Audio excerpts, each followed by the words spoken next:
started calling me Shamansi or something like that. Shamanse, like Beyonce. They were calling me Shamanse, which I did not think was very funny at all. I just thought it was, yo, I'm trying to lead, you know, I'm the associate producer, and, you know, make sure we get the rehearsals on time. And they would always be snickering and throwing jokes, and just thought it was just so funny. And I was like, ha ha ha ha ha, okay, get back to work. I think it was a scary time for me as an actor. How do I explain this to people? How do I really efficiently and effectively explain, you know, what this character is? How do I explain this as far as what this project is? And do I even need to explain this to anybody? You know, looking for that affirmation on the show, how well you do. I didn't really get, you know, any feedback on me doing well. My feedback was, oh, he's an asshole. We hate him. We wish he would die.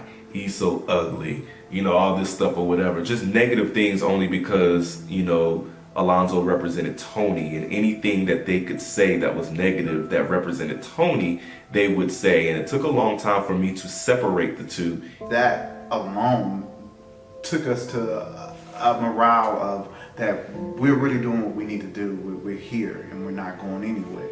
You know, so that weekend was crazy because it was a lot of moving. Like, we had to be here, there, you know, and it was crazy. It was crazy. It felt like the Beatles a little bit because it was so many fans throughout that too. You know, you're stopping everywhere, taking pictures and things of that sort. And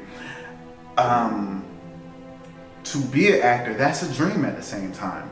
You're being recognized for your work and you're doing all of this stuff to help that. So that weekend was bananas. It was chaos at the same time, and I feel like we were ready for it, but not ready for it. So me being the spokesperson for the cast, once again, I went back there and I'm like, hey, guys, it's time to go. I don't even know if I said excuse me. I just kind of jumped in their meeting and was like, hey, we need to go. Can't you guys call each other, do something? So I go and get back in the van, and then when Lamont gets back in the van, he's in the front seat, I'm in the row behind him. He turns around and he kind of puts me in my place. He says a few choice words to me. And my initial reaction, what I really wanted to do, I'm glad I didn't, but it was a Tyson reaction, if that makes sense. We have like, okay, so before every season we have like a character development on like what we want our character to look like, how we want to kind of be different from the first season, or the previous season.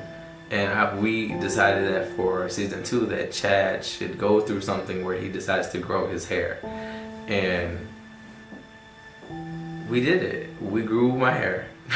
I hated every moment of it, but it was for the show. It was long. I think it kind of knocked him off his feet. I think Lamont was, he thought he had a group of people. Well, he thought a certain way about a group of people he had acting with him, and it sort of threw him for a loop because it was totally unexpected, I believe from him, and he wasn't certain that this was something this was a group of people that he should continue to work with, if this was what was going to have to deal with, because when something like this starts to surface, it can go really bad really fast. First time meeting the cast was the introduction of season 2, where we met, what was it, Ralph David Abernathy? Well, we met in this studio. So it was this little warehouse that was part of the acting studio. It was actually where I shot my first scene in interrogation. And we did a round table this is right, because we hadn't even done promo shots yet. We were at the round table and everybody comes in and we're all sitting together, and he sits us all down and he introduces, hey, this is such and such, such and such, such and such. So, and then they proceed to go in on questions and responses about all the issues that they were having from season 1, how they really felt, and what was going to happen or improve or increase on season 2. And I'm just sitting there like, what the fuck did I get myself into? Some of the negative feedback, well, most of the negative feedback came from a certain blog site. I'm not gonna say anything, say their name. But yeah, they didn't like us since day one. Like it didn't matter how good we were, how good our sound was, our cinematography was. They did not care. They just like to call us the really cute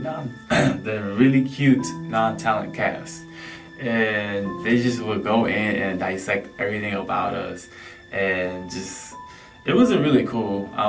You know, we see these things. You know, Lamont's very good on keeping up on what's being said about the show and letting us know. So, you know, like to be hammered so hard about our performances or the show in general, when we're all, you know, in this together as a community. I'm like, yo, like, why tear us down? Like, we're not your enemies. Like, we're artists out here. We're independent, so it's not gonna be perfect. But we're giving you like really high quality stuff here, and the best you can do is tear us down. I wasn't worried about anybody coming in and taking over the show or anything like that, because if you give Eason a 2-liner, Eason's gonna kill those 2 lines, and it can overshadow the whole show. You will eat those words.